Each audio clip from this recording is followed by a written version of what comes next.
Detain किया गया है सागर को भी।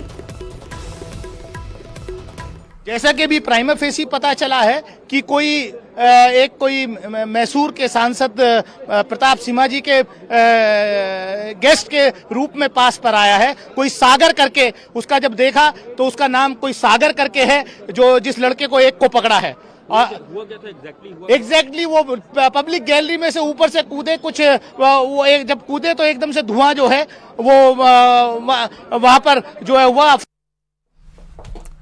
तो आप सांसद को सुन रहे थे, एक एक सांसद की अभी आपको फिर से हम बाइट सुनाएंगे, जो जो सांसद बोलते जा रहे हैं या जिन्होंने क्या कुछ बोला है वो भी आपको सुनाएंगे। लेकिन एक बड़ी डॉग स्क्वाड की टीम पहुंच गई। फिर से आपको बताते हैं कि प्रताप सिम्हा जो कि मैसूर से बीजेपी के सांसद हैं, इन्हीं के नाम पर ही उन तीनों लोगों ने, आपको बता दें कि पास बनवाए थे, विजिटर पास, और संसद की सुरक्षा में एक बड़ी चूक का ये पूरा मामला इस वक्त को बता रहे हैं। प्रताप सिन्हा के नाम पर ही बनवाया गया था पास।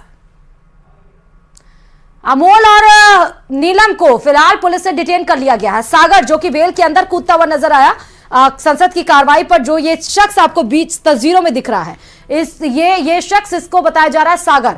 अब ये बात समझ में नहीं आ रही है कि बीजेपी सांसद प्रताप मैसूर के नाम पर कैसे पास बन गया, क्या उन्होंने इजाजत दी थी, क्या वो जानते हैं, वो तमाम सवाल खड़े हो गए हैं। अच्छा, सीधे हम रुक कर लेते हैं न्यूज रूम की तरफ। न्यूज रूम से सीधे हमारी सहयोगी ममता जुड़ी हुई है। ममता, 22 साल पहले भी संसद के ऊपर ही एक ऐसे ही हमला किया गया था, तब हमारे जवान इतने सतर्क थे और तमाम जवानों की शहादत भी हुई थी। आज भावभीनी श्रद्धांजलि भी अर्पित की गई तमाम लोगों के द्वारा, प्रधानमंत्री नरेंद्र मोदी ने भी की। लेकिन 22 साल के बाद नए संसद भवन में इस तरह की सुरक्षा की चूक कैसे हो सकती है ममता?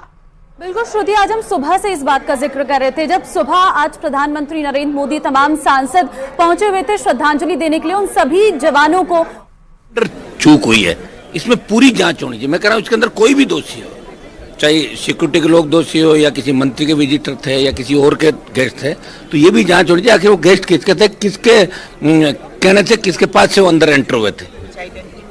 का पता चला है कौन लोग थे, कहाँ थे, ऐसा कुछ उनके पास को? आपने बेनीवाल जी पकड़ने की कोशिश भी की थी? नहीं, हमने तो पकड़ भी लिया और उनका इलाज भी ढंग से किया अंदर, जिस हिसाब से करते हैं वो अच्छी तरीके से दोबारा नहीं कूदेंगे, ये तो मैं कह सकता हूँ। बड़े अच्छी तरीके से उनको लगा पार्लियामेंट में ऐसे ही कूद जाओ और जाके आ जाओ, पार्लियामेंट में कुछ नहीं होता होगा, नेता बन जाएंगे, हीरो बन जाएंगे। हीरोगिरी उनकी उतार दी।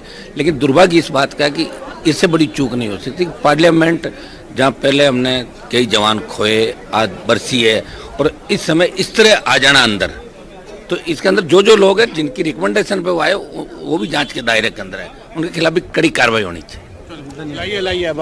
तो आरएलपी के अध्यक्ष हनुमान बेनीवाल को आप सुन रहे थे, जिनमें उन्होंने साफ तौर पर बोला, हनुमान बेनीवाल तभी भी मैंने एक चिट्ठी लिखी थी चेयरमैन साहब को कि जिस तरीके से वहां पे नारेबाजी हो रही थी, कौन वो विजिटर था, किसके एमपी कार्ड पे आया था, उस पर आप कार्रवाई करें, उसको दरकिनार किया गया। कल मैंने खालिस्तानी टेररिस्ट का जो कानून का थ्रेट था पार्लियामेंट को अटैक करने का 13 तारीख को, मैंने कल वो भी मुद्दा उठाया था, फिर भी उसको दरकिनार किया गया। जिस संख्या से विजिटर्स आते हैं और उनको कोई जानकारी नहीं दी जाती है क्या करना है क्या नहीं करना है, दिखाता है ये एक देश के साथ सिक्योरिटी ब्रीच हुई है। पार्लियामेंट जो टेम्पल ऑफ डेमोक्रेसी है, मदर ऑफ डेमोक्रेसी का, उसके साथ खिलवाड़ हुआ है। तो प्रियंका चतुर्वेदी को आप सुन रहे थे, जो कि शिवसेना से सांसद हैं। प्रियंका चतुर्वेदी, आरएलपी के राष्ट्रीय अध्यक्ष, प्रदेश अध्यक्ष हनुमान बेनीवाल को भी आपने सुना। उन्होंने कहा कि जिस तरह मरम्मत की जाती है, अगर वो सोच रहे हैं कि आप हीरो बन जाएंगे, तो हीरो गर्दी उन्होंने उतार दी।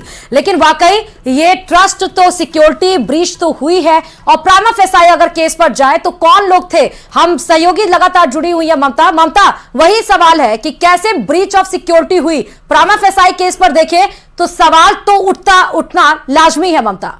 श्रुति, सवाल उठना लाजमी है, और क्योंकि हम देख रहे हैं जो तस्वीर हमारे सामने आई है, सिर्फ 1-2 चेयर नहीं बल्कि 3-4 चेयर को कूद कर जो है वो आरोपी आगे निकले हैं। और ये भी बताया जा रहा है कि कुछ बाहर पर भी प्रदर्शन कर रहे थे। देखिए, ये पूरी सुनियोजित तरीके से किया गया है, और विजिटर पास बकायदा इनके पास है, जिनसे ये एंट्री करते हैं, जिस पर सवाल भी उठाए जा रहे हैं कि आसानी से किसी भी विजिटर को अंदर आने दिया जाता है, चेकिंग नहीं की जाती है। इस पर भी सवाल सांसद उठा रहे हैं। हालांकि अगर हम 22 साल पहले और आज की घटना को देखें, सुरक्षा में बदलाव जरूर किया गया। अब सुरक्षा कड़ी जरूर की गई थी, लेकिन अभी भी उस सुरक्षा को और कड़ा करने की जरूरत। आज ही सुबह आप जानते हैं 2001 साल में 13 दिसंबर हमारे नया पुराने जो पार्लियामेंट हमला हुई थी, आज हमला बर्स थी और सुबह हम लोग वो शहादत जो दिए थे हमारे